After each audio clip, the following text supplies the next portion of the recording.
ভারতবর্ষের অযোধ্যায় তৈরি হতে চলেছে রাম মন্দির। সেই রাম মন্দিরকে ঘিরেই তুমুল রকম শোরগোল চলছে সারা সোশ্যাল মিডিয়া সহ সারা দেশ জুড়ে। এই রাম মন্দির যে শুধুমাত্র সনাতনীদের তীর্থক্ষেত্র তা কিন্তু নয়, সেই সঙ্গে স্থাপত্য ভাস্কর্যের এক অপূর্ব নিদর্শন। বিশ্বজুড়ে এই প্রথমবারের জন্য কোনো মন্দির এইভাবে এত খরচ করে তৈরি হচ্ছে।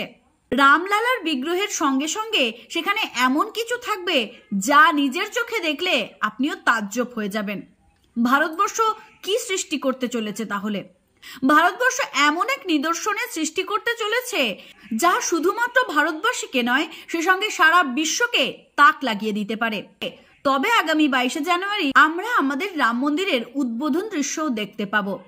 জানেন এই রাম মন্দিরের কি কি বিশেষত্ব রয়েছে? সমস্ত রকম বিশেষত্বকে ছাড়িয়ে যে নিদর্শনটি সম্পূর্ণ ভারতবাসীকে তাজ্জব করে রেখেছে সেটি হলো এই রাম মন্দিরের গর্ভগৃহে থাকা রামলালার বিগ্রহটি আসলেই একজন মুসলিম শিল্পীর হাতের তৈরি। সেই মুসলিম শিল্পীটি হলেন জামাল উদ্দিন এবং তার একমাত্র ছেলে বিট্টু। কি ভাবছেন, একটি সনাতনী মন্দিরে মুসলিমের হাতের তৈরি বিগ্রহ প্রতিষ্ঠিত হবে? এটাও কি সম্ভব? একদমই সম্ভব। আমাদের ভারতবর্ষে সবকিছুই সম্ভব। রাম মন্দিরের গর্ভগৃহে যে রামলালার বিগ্রহটি আপনারা দেখতে পাবেন, সেই বিগ্রহটি তৈরি করছেন আমাদেরই ভারতবর্ষের একজন মুসলিম শিল্পী, যার নাম জামাল উদ্দিন। অনেকেই বলেন না, ভারতবর্ষে মুসলমানদের সংখ্যা অনেক কম থাকায় সেখানে নাকি মুসলিমদের সঙ্গে খারাপ ব্যবহার করা হয়, নির্যাতন করা হয়, তাদের ধর্মস্থানগুলোর প্রতি অত্যাচার করা হয়। তাহলে এটা কিসের নিদর্শন? শিল্পী জামাল উদ্দিন যখন রামলালার বিগ্রহ তৈরি করার জন্য খবর পেয়েছিলেন তখন তার আনন্দ দেখার মতন ছিল। একজন মুসলিম ব্যক্তি হয়েও কেন তিনি রামলালার বিগ্রহ তৈরি করতে রাজি হলেন জানেন? কারণ শিল্পীর কাছে জাত ধর্ম বর্ণর থেকেও বড় কিছু হচ্ছে তার শিল্পসত্তা।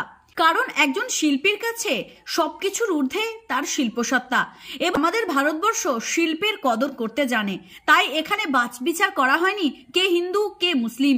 যিনি শিল্পী তার হাতেই তৈরি হয়েছে বিগ্রহ। শুধু কি তাই, এই রাম মন্দিরের পুরোহিত হিসেবে যিনি নির্বাচিত হয়েছেন তিনি হলেন PhD পাস।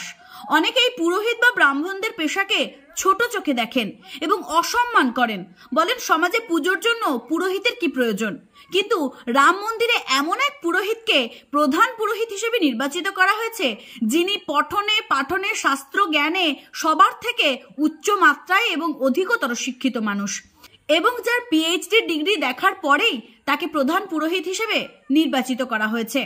রাম মন্দিরের উদ্বোধনের দিন থেকে আগামী 40 দিন পর্যন্ত যে ধূপশলাকা অর্থাৎ যে ধূপকাঠি জ্বলবে সেই ধূপকাঠিও নির্মাণ চলছে পুরো দমে। সেই ছবিও আপনাদেরকে দেখিয়ে দিচ্ছি। এই যে ধূপকাঠি আপনারা দেখতে পাচ্ছেন, এই ধূপকাঠিটি প্রায় কয়েক ফুট পর্যন্ত লম্বা এবং এই ধূপকাঠির মেয়াদ 40 থেকে 50 দিন, অর্থাৎ ক্রমাগত রাম মন্দিরের পূজা আরাধনার সময় 40-50 দিন ধরে এই ধূপকাঠি ক্রমান্বয়ে জ্বলতে থাকবে। আমাদের রাম মন্দির এমনই এক বিশেষত্বের সৃষ্টি করতে চলেছে যা সারা বিশ্বে এই প্রথমবার। আপনিও যদি রাম ভক্ত হয়ে থাকেন তবে কমেন্ট বক্সে জানাতে ভুলবেন না। এবং আপনাদের মনে আছে কিনা জানি না, কিছুদিন পূর্বে রাম মন্দির তৈরি করার জন্য গ্রামে গ্রামে পয়সা তোলা হয়েছিল। তাই এটা সবসময় মনে রাখবেন, রাম মন্দির নির্মাণে কিন্তু আপনাদেরও সহযোগিতা রয়েছে, অর্থাৎ আমরা সকলে মিলে আমাদের রাম মন্দিরকে নির্মাণ প্রকল্পে সহযোগিতা করেছি। তাই এই মন্দির শুধুমাত্র অযোধ্যাবাসীর নয়, সেই সঙ্গে সারা পশ্চিমবঙ্গবাসীর, সেই সঙ্গে সারা ভারতবাসীর তথা সারা পৃথিবীর। এই পৃথিবীর মধ্যে যতগুলো বড় বড় শিল্প স্থাপত্য ভাস্কর্য রয়েছে, সেই শীর্ষস্থানীয় স্থাপত্য ভাস্কর্যের সঙ্গে সঙ্গে রাম মন্দিরও নাম নথিভুক্ত করতে চলেছে খুব তাড়াতাড়ি। তাই যারা যারা খুশি হয়েছেন রাম মন্দির নির্মাণ প্রকল্পে তারা অবশ্যই কমেন্ট বক্সে জানাতে ভুলবেন না। সকলে ভালো থাকুন, সুস্থ থাকুন। ভিডিওটি ভালো লাগলে শেয়ার করুন। পেজে আরো ভিডিও পেতে অবশ্যই পেজটিকে ফলো করে দিন। জয় শ্রীকৃষ্ণ, রাধে রাধে।